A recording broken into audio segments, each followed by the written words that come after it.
Why are you not following me, man? মানে what the fuck is wrong with you?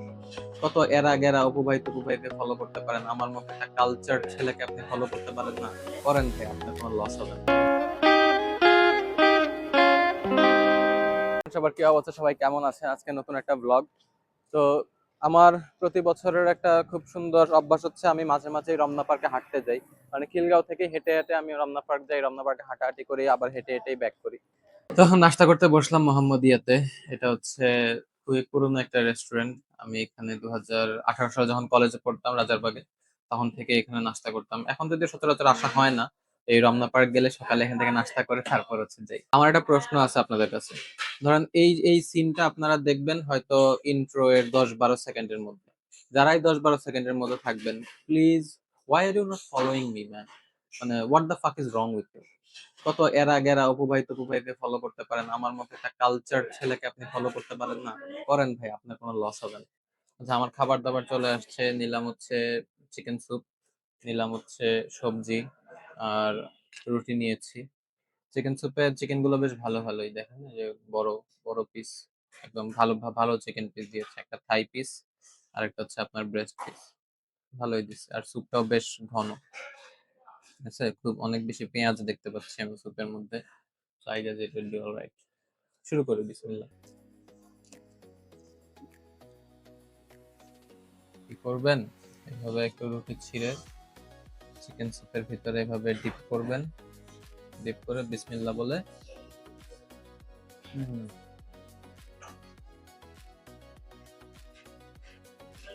একটু ঝাল হলে ভালো হতো। একদমই ঝাল নেই, একটু মিষ্টি মিষ্টি, তবে মজা আছে। চিকেন স্যুপ জিনিসটা না আপনাকে প্রচুর এনার্জি দেবে, প্রচুর।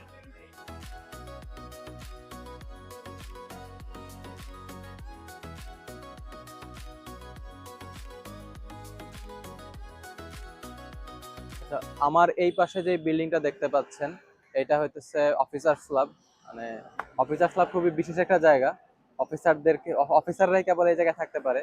আপনি যদি ধরেন অতিরিক্ত সচিব উপসচিব লেভেলে না যান, তাহলে বিসিএস ক্যাডার হলেও আপনি এই জায়গায় প্রোগ্রাম করতে পারবেন না। আবার ব্যবসায়ী দিকে গেলে আপনার যদি ব্যাংক ব্যালেন্স 100 কোটি টাকার কম থাকে ইনভেস্টমেন্ট, তাহলেও আপনি এই জায়গায় জায়গা পাবেন না। সুতরাং আমার ফলোয়ারদের মধ্যে যদি কেউ অনেকে অনেক বড় কিছু হইতে পারেন বা হইতে চান, তাহলে অফিসার্স ক্লাবে একদিন আসার অবশ্যই স্বপ্ন দেখবেন। অফিসার্স ক্লাবে একদিন আসবেন। আহ,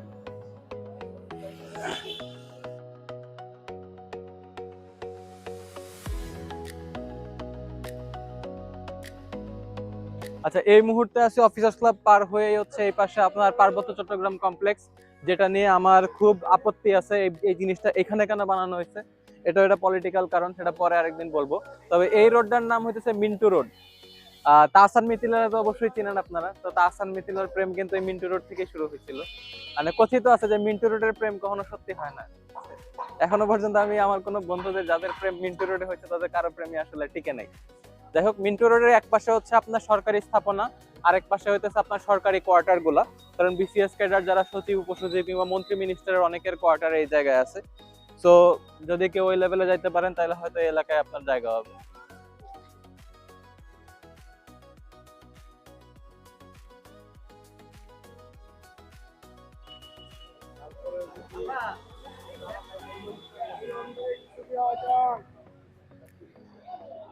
ঢুকে গেলাম রমনা পার্কে। রমনা পার্কের গেটের এটা হচ্ছে মিন্টু রোডের গেট।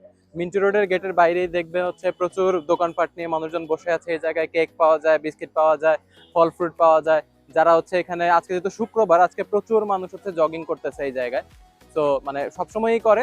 অনেক সরকারি চাকরিজীবী হচ্ছে সকালবেলা ঘুম থেকে উঠে এখানে জগিং টগিং করে তারপর হচ্ছে জবে ঢুকে যায়।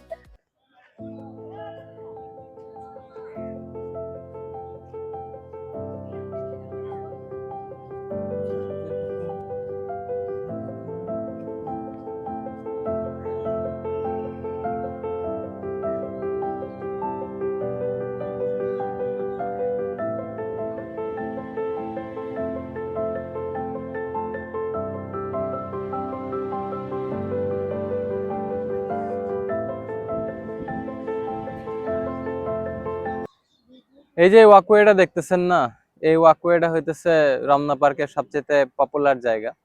যদিও এই ওয়াকওয়েটা মানে খুব পুরাতন না, এই ওয়াকওয়েটা হয়েছে 22-23 সালের দিকে, মানে খুবই নতুন আর কি, নতুন সংযোজন, বাট খুবই পপুলার।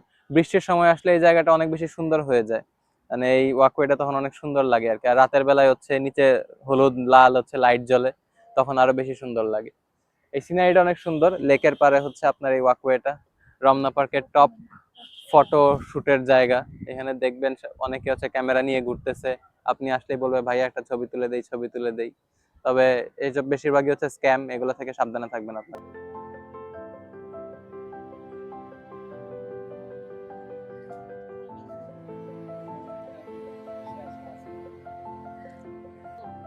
একটু আগে একটা কাঠবিড়ালিকে হচ্ছে বাদাম দিলাম, এখন দোয়েল বাবাজি হচ্ছে খাইতেছে। ওই যে আরেকটা দোয়েল পাখি চলে আসছে। আচ্ছা, যেটা বেশি কালারফুল, ওই যে একটু পর যেটা আসলো, এই যে এটা, এটা হইতেছে হচ্ছে পুরুষ দোয়েল পাখি, আর এটা হচ্ছে মেয়ে দোয়েল পাখি। Last take of the blog, এটা হচ্ছে এখন আমি যে বেঞ্চটাতে বসে আছি, এই বেঞ্চটা হচ্ছে রমনা পার্কের সবচেয়ে সেরা বেঞ্চ।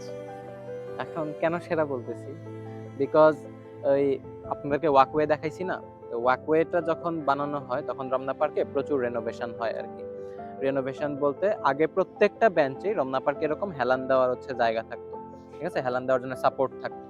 কিন্তু এই রেনোভেশনের পরে ম্যাক্সিমাম বেঞ্চগুলোতে, ম্যাক্সিমাম কি 95% বেঞ্চগুলোতে হচ্ছে আপনার এই যে সাপোর্ট, সেই সাপোর্টটা আসলে তুলে দেয় মানুষজন, মানে যারা করে তারা হচ্ছে তুলে দেয়। এখন আর মানে 95% বেঞ্চে হচ্ছে আপনার কোনো সাপোর্ট নাই।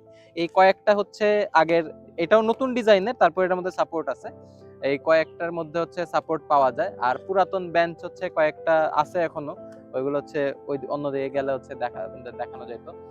যাই হোক, কেন এটাকে সেরা বেঞ্চ বলতেছি, কারণ এখানে খুব সুন্দর ছায়া পড়ে। এর পাশে হইতেছে বড় একটা কাঁঠাল গাছ আছে, কাঁঠাল গাছ আছে একটা, আকাশমণি গাছ আছে একটা, খুব সুন্দর ছায়া দেয় এখানে। এই বেঞ্চটা হচ্ছে আপনার যে শিশু কর্নার আছে, শিশু কর্নার থেকে পার হয়ে একটু সামনে আসলে হচ্ছে আপনি বেঞ্চটা দেখতে পাবেন, হেলান দেওয়ার জায়গাওয়ালা বেঞ্চ। এই যে দোয়েল পাখির ডাক শোনা যাচ্ছে, ঠিক আছে, প্রচুর পাখির কিচিরমিচির এখানে। প্লাস হচ্ছে আপনার সামনে দিয়ে হচ্ছে কাঠবিড়ালিরা দৌড়াদৌড়ি করবে, এটা দেখতে পারবেন। ওইদিকে চাইলে হচ্ছে খোলামেলা জায়গা দেখতে পারবেন, ওই পাশে হচ্ছে লেকেও, লেক থেকে ঝিরিঝিরি বাতাস আসবে, সো এটা একটা ভালো লোকেশন। মনে রাখবেন এটার সামনে একটা ছোট ঝোপ আছে একটা, ঝোপ টাইপ একটা গুল্ম টাইপ একটা গাছ আছে, যেটার নাম হচ্ছে ভাদ্রা, ইংরেজিতে বিচ উড বলা হয়। এটা হচ্ছে বারবানেসিয়া হচ্ছে গোত্রের একটা গাছ। যাই হোক, এগুলো হচ্ছে সমুদ্রের পাড়ে বেশি দেখা যায় আর কি, এই জন্যই নাম হচ্ছে বিচ উড। তারপরে হচ্ছে এই জায়গায় ইয়া করা হয়েছে। যাই হোক, আপনারা সবাই আসবেন, আমার প্রিয় বেঞ্চটাতে বসবেন, বসে বেঞ্চের একটা রিভিউ দিবেন, ঠিক আছে।